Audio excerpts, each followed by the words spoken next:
Quelles sont les stratégies pour garantir une éducation tenant compte des questions de conflit? Voici des stratégies pratiques d'après les normes minimales de l'INE et le pacte de l'éducation tenant compte des questions de conflit de l'INE.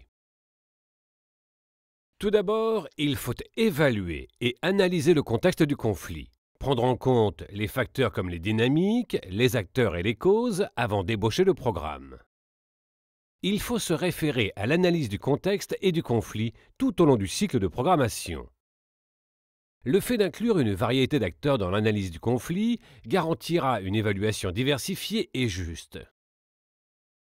Un groupe d'acteurs variés de la communauté éducative peut comprendre des femmes et des hommes, des filles et des garçons, des associations de parents et de professeurs, des représentants gouvernementaux officiels, différentes ethnies, des groupes sociaux ou religieux, etc. Mais rechercher des informations n'est pas suffisant. Il faut s'assurer que vous vérifiez méticuleusement les informations que les gens vous donnent en recherchant et en analysant les données séparément par genre, par ethnie, par groupe religieux. Il faut faire la même chose pour chaque groupe important, chaque groupe lié au conflit avec un œil extérieur à l'affût de toute différence entre ces groupes. Utilisez les informations obtenues lors de l'analyse de conflit pour informer et concevoir la stratégie éducative et la programmation. Assurez-vous que le programme, les objectifs politiques, la durée du programme et la sélection des bénéficiaires reflètent les dynamiques du conflit, les acteurs, le profil et les causes. Les contextes touchés par des conflits ou des situations fragiles peuvent être incroyablement complexes.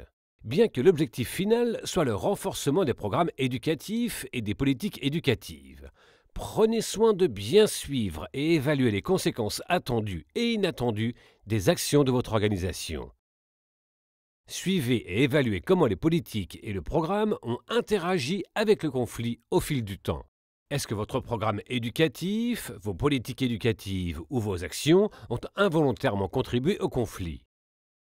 Maintenez les membres de la communauté informés et engagés durant toutes les étapes du cycle de programmation, de l'évaluation à la conception, de la mise en œuvre à l'évaluation.